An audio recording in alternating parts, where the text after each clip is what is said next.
देव शिशु चले नरकर अभिसारे भगवान तुमे निद्रित केउठारे निरंजन मु आसीथिली परा आनंद वितरणे बांटिबी बोली अमृत एही पृथ्वीर कणे कणे निद्रित भगवान जीवन चिता कवितार एक अंश विशेष जार कवि प्रेम एवं प्रणयर कवि मायाधर मानसिंह भगवान का संपर्क एक सुंदर आलेख्य एठार से प्रतिपादन करिसेंति। निद्रित भगवान किभଳି भावरे देवशिशु मनीष को मर्त्य को पठेई अथच पथ देले किंतु पाथेय देले नहीं सेही संपर्क जो कहा जाइछि देवशिशुर अवशोष अभिलाष एवं ता मनर कथा मनर व्यथा को एठारे अति मार्मिक भाव परिप्रकाश करिसेंति। जोठी भगवान निद्रा जामती आउ तांको गोचर रे से देवशिशु को निश्चित भाव में मंगलमय विधान रे मर्त्य को पठेई किभଳି भाव मंगल अभिसार निमंते आदेश दियंती अथच परवर्ती पर्याय से घोर निद्रारे भगवान अथच देवशिशु एठारे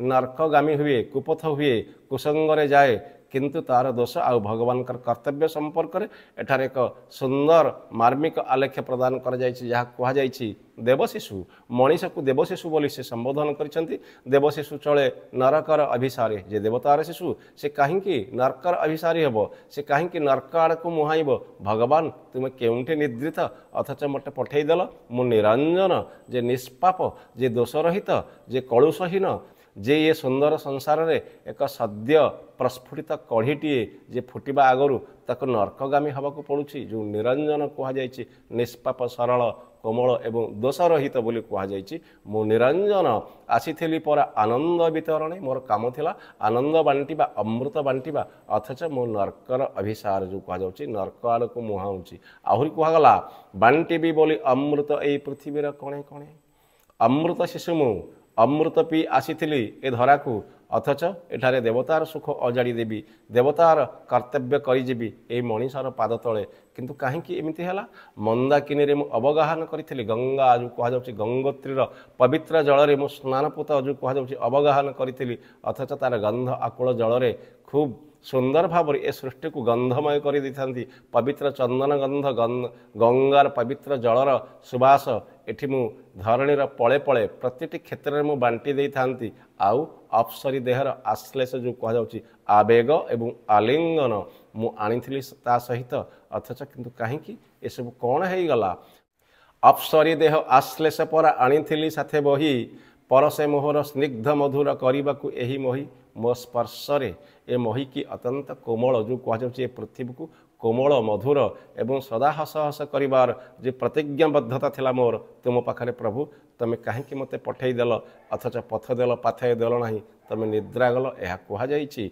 देवमाता जेते मंगल हाथे परसी कपाल केश पठी आई देले मंत्र निशेकी मोर निर्वास बेश देवमाता जो कहुच्छी दिगपालिका देवमाता मंगल हाथ में मंगलमय करे मोर कपाल को मोर केश को से साउले देथिले एवं कहिथिले तमे जाओ सृष्टिर चिरंतन शिशु जे अमृत पीच जे अमृत को बांटिब समग्र विश्व रे मते पठेदेले अथच निर्वास मु एठारे बासहीन मु एठारे बेसहीन मध्य कहुई निर्वास मंत्र भूलिली मान मोर एधरारे भगवान तुमे निद्रित केउठारे एठारे मु मंत्र भूलिछि जप भूलिछि तप भूलिछि अथच भगवान तुम केउठे निद्रित यह प्रथम स्तबक कहुई आहरी मध्य कहगला पठाई दे चाहिल नहीं कि आउ किहेला मोतब दर्शित पथ बाहु रहिल कहीं ये कुहेली अंतराले डाकिबी बोली मु विपदे बा क्यों काले क्योंठी रहिल प्रभु मते पठेदेल ए सृष्टि को अथच तमे बुझिल नहीं तम शिशु तम अबोध दुग्धपोष्य शिशु जहाँ स्वर्गर अमृत बांटापी स्वर्गर धारे धारे मर्त्य को पठेदेल तब दर्शित पथरे तमें देइथिबा पथरे मु आसिली अथच कुहेली कुज्झटिकामय जो कहुच्छी कुहुड़ी घेरा अंधारी भितर मते केउठी दिगहरा हेली ता मध्य संधान कल नहीं प्रभु यह कहुई डाकिबी बोली मु विपद बा क्यों काले पथे पथे आसी डाकिली अनेक बार लोतेके ओदाई बक्षम अनिर्बार पथ भूली केते थर डाकिछि केते चक्षुर जलरे मु आद्र करिछि ए वसुंधरा को अथच केउठी तुमे भगवान मो लोतक मु ओदा कर देछि मो बक्ष को अथच अनिर्बार जो कहुच्छी क्रंदने मोर थरिले जे पासे थिले कृपामय तुमे शुणी न पारिल तिले जीवन दे जे न बुझिला भोक शोष किपरि कहता बुझाइबी तार दोष मते जीवन दल किंतु जीवन रक्षा पाई ଖାଦ୍ୟର ତ ବନ୍ଦୋବସ୍ତ କରିବାର ଥିଲା। ଭଗବାନ ଉପରେ ସମସ୍ତ ଦୋଷାରୋପ ଲଦି ଦେଉଛନ୍ତି। ଏଠାରେ ନିଶ୍ଚିତ ଭାବରେ এই ଦେବଶିଶୁ ଯେଉଁ କୁହାଯାଉଛି ମାୟାଧର ମାନସିଂଙ୍କର ଏକ ସୁନ୍ଦର ରଚନା କୁହାଗଲା। ଆହୁରି ମଧ୍ୟ ସେ କହୁଛନ୍ତି, ମୁଁ କାନ୍ଦୁଥିଲି କ୍ରନ୍ଦନେ ମୋର ଥରିଲେ ଯେ ପାଶିଥିଲେ, ମୋ ପାଖରେ ଯାଇଥିଲେ ମୋର ଏଇ କାନ୍ଦିବା ଦେଖି ସେମାନେ ସମସ୍ତେ ଥରହର ହେଇଥିଲେ। ଅଥଚ ଯେ ଜୀବନ ଦେଲା କିନ୍ତୁ ଜୀବନରେ ଭୋକ ଅଛି, ଜୀବନରେ ଶୋଷ ଅଛି, ତାକୁ ବୁଝିଲ ନାହିଁ। ଅଥଚ କିପରି କହ ତା ବୁଝାଇବି ତାର ଦୋଷ। କେଉଁ ଦୋଷ ବୁଝେଇବି ପ୍ରଭୁ, କାହାକୁ ଦୋଷ ଦେବି? ମୁଁ ତ ଦେବତାର ଶିଶୁ, ମୁଁ ତ ନିଷ୍ପାପ ଫୁଲଟିଏ, ଯେଉଁ କୁହାଯାଉଛି କଳିକାଟିଏ। କେମିତି ତୁମକୁ ବୁଝେଇବି, କେମିତି ତୁମ ଆଗରେ ଅଭିଯୋଗ କରିବି? ଅନେକ ଅଭିଯୋଗ କରିଛି ପ୍ରଭୁ, ଏହା କୁହାଯାଇଛି। ପାଥେୟ ନ ଦେଇ ବରଗଇ ଯେବା ଦୂତ, ପ୍ରଭୁ ବୋଲି ତାରେ ଡାକିବାରେ ଅଦ୍ଭୁତ।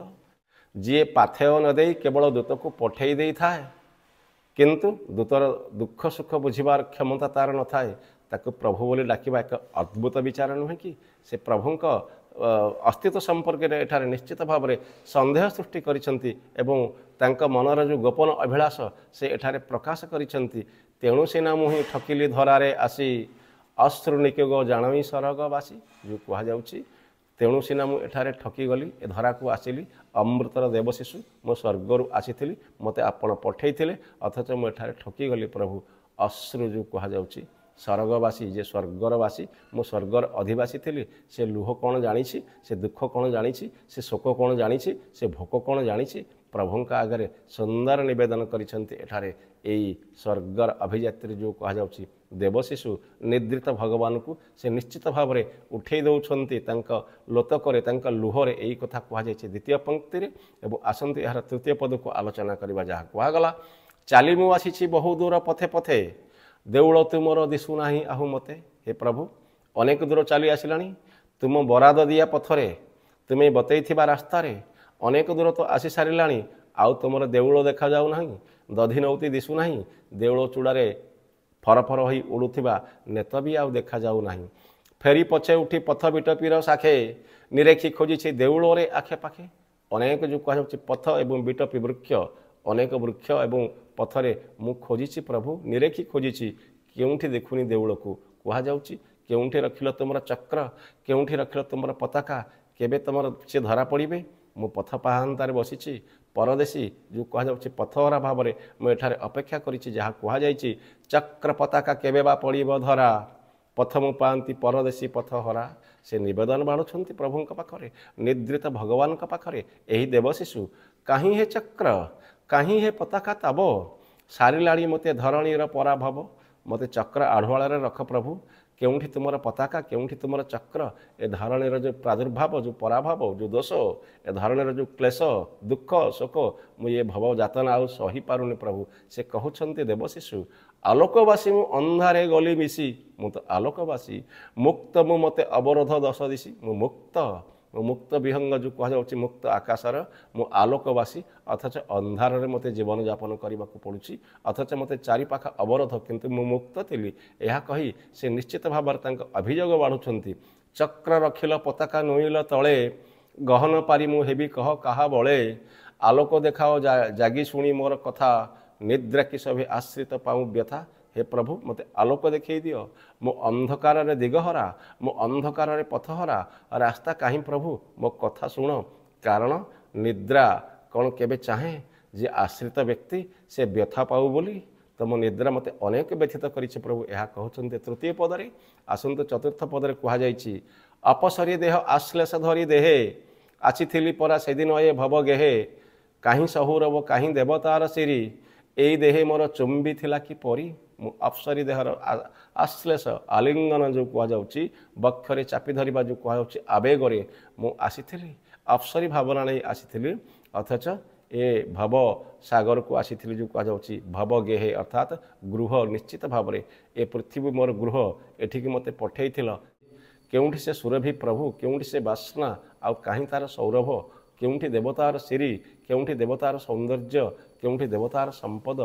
ଏଇ ଦେହ ମୋର ଚୁମ୍ବି ଥିଲା କି ପରି। ସତରେ ଏ ଦେହକୁ ମୋର ପରି କ'ଣ ଚୁମ୍ବନ କରିଥିଲା? ଏବପୁ ଘେନିକି ସ୍ୱର୍ଣ୍ଣଦୀ ବନ ପଥେ, ଗନ୍ଧ ବ୍ୟାକୁଳ ଚନ୍ଦ୍ର ଚକିତ ରାତେ। ତିଳ ତଣ୍ଡୁଳ ଛାୟା ସଂକୁଳ ଘାସେ, ଅଳସେ ଆଉଜି ସମାଇ ଚରଣ ପ୍ରାସେ।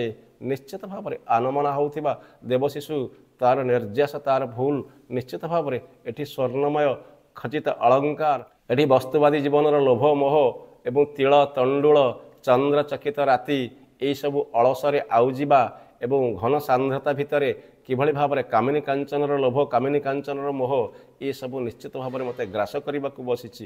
ଚୁମ୍ବିଥିଲି ମୁଁ ଲାଜନତ ସୁରବାଳା ଆଲିଙ୍ଗନିତା ବାଜୁଥିଲା କରବାଳା ଯେଉଁ କୁହାଯାଉଛି ଏଠି ଆଲିଙ୍ଗନ ନଗ୍ନ ନଟି ଯାର ନିବିବନ୍ଧ ଏବଂ ସ୍ୱପ୍ନ ଅଭିସାର ଏସବୁ ଭିତରେ ମୁଁ ଦିଗହରା ହେଇଯାଉଛି ପ୍ରଭୁ।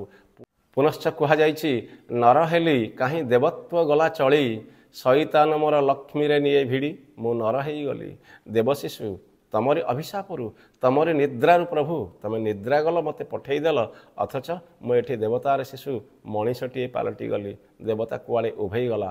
ଶୈତାନ କେଉଁ ଶୈତାନ ମୋ ଦେହରୁ ଲକ୍ଷ୍ମୀକୁ ଭିଡ଼ି ନେଇଗଲା। ଏବେ ଗୋ ଆହୁରି ପଳ ପଳ କରି ଖାଏ ଆତୁର ପରାଣେ ଭଗବାନ ଡାକୁଥାଏ। ମୁଁ ନିଶ୍ଚିତ ଭାବରେ ଅମୃତ ଭକ୍ଷଣ କରିବା ଦେବଶିଶୁ ଆଜି ଅଭକ୍ଷ ଭକ୍ଷଣରେ ମାତିଛି। ଆହୁରି ମଧ୍ୟ କୁହାଯାଉଛି ଆତୁର ପରାଣେ ସେ ଭଗବାନଙ୍କୁ ଡାକୁଛି।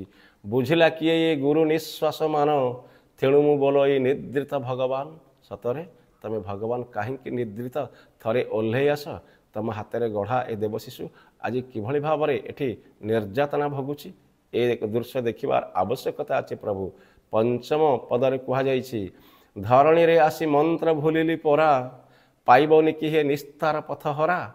ଦେବତାରେ ଏ ଯେ ସଂସାର ଭୁଲାଇଲା ସରଗବାସୀ ଯେ ମୂର୍ତ୍ତିକା ଆଦରିଲା। ଏଠି ଧରଣୀବାସ ଯେଉଁ କୁହାଯାଉଛି ଏ ଧରଣୀରେ ଆସି ମୁଁ ଦେବତାର ମନ୍ତ୍ରକୁ ଭୁଲିଗଲି ଏବଂ ନିସ୍ତାର ପାଇବିନି କି ମୁଁ ପଥହରା ମୋତେ ରାସ୍ତା ଦେଖେଇବନି କି ହେ ନିଦ୍ରିତ ଭଗବାନ। ଦେବତାର ଏ ସଂସାରରେ କିଭଳି ଭାବରେ ମୋତେ ପଥ ଭୁଲେଇ ଦିଆଗଲା ଅଥଚ ମୁଁ ସ୍ୱର୍ଗର ବାସୀ ଏ ମୃତ୍ତିକାକୁ ଆଦରି ମାଟିର ମୁହଁରେ ଆଉ କେତେ ଦିନ ପଡ଼ି ରହିବି ପ୍ରଭୁ କୁହାଯାଇଛି। ବିରାଟ ସେୟା ଯେ ଧାଉଁଛି କ୍ଷୁଦ୍ର ଆସେ ସନାତନ ପ୍ରାଣ ବିକୁଛି କ୍ଷଣିକ ପାଶେ। ଯେ ବିରାଟ ସେ ଆଜି କ୍ଷୁଦ୍ରରେ ସନ୍ତୁଷ୍ଟ ହେବାକୁ ପଡ଼ୁଛି।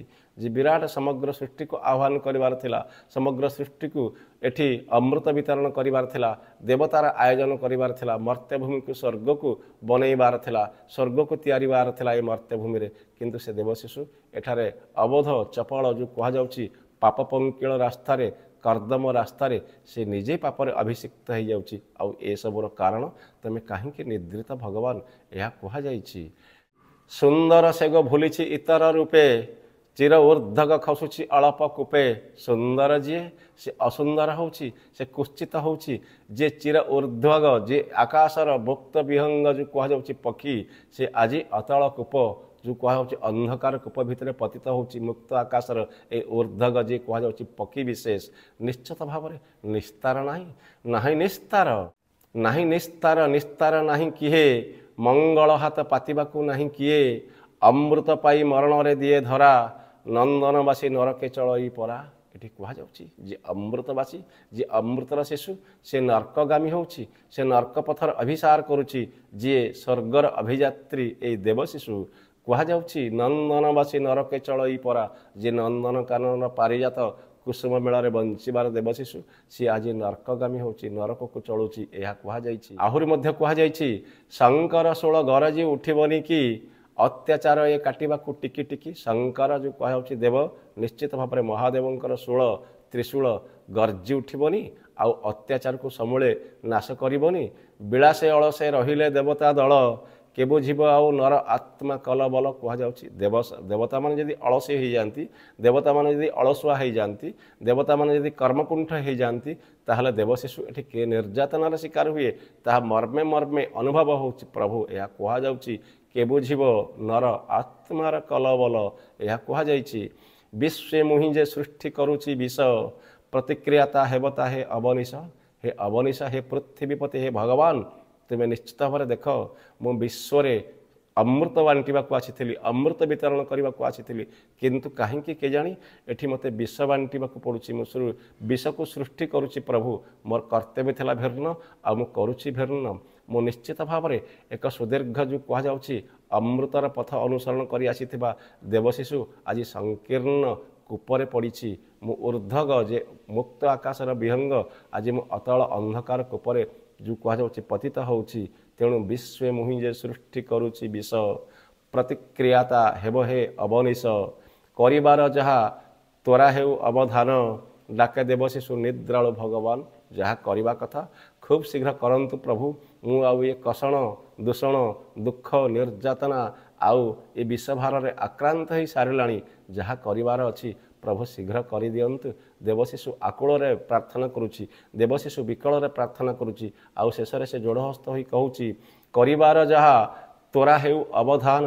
ହେ ଅବଧାନ ଯେଉଁ କୁହାଯାଉଛି, ତମେ ତ ଗୁରୁ, ତମେ ତ ଶିକ୍ଷକ, ତମେ ତ ନିଶ୍ଚିତ ଭାବରେ ପରମ ପିତା। ମୋତେ ଯାହା ଆଜ୍ଞା ଦେବା ଦିଅନ୍ତୁ, ଯାହା ଉଦ୍ଧାର କରିବା କଥା ଶୀଘ୍ର କରନ୍ତୁ ପ୍ରଭୁ। ମୁଁ ଦେବଶିଶୁ, ମୁଁ କ୍ରନ୍ଦନ କରୁଛି, ମୁଁ କାନ୍ଦି କାନ୍ଦି ଆପଣଙ୍କୁ ଡାକୁଛି। ହେ ନିଦ୍ରାଳୁ ଭଗବାନ, କରିବାର ଯାହା ତୋରା ହେଉ ଅବଧାନ। ଡାକେ ଦେବଶିଶୁ ନିଦ୍ରାଳୁ ଭଗବାନ, ଡାକେ ଦେବଶିଶୁ ନିଦ୍ରାଳୁ ଭଗବାନ। ବନ୍ଦେ ଉତ୍କଳ ଜନନୀ।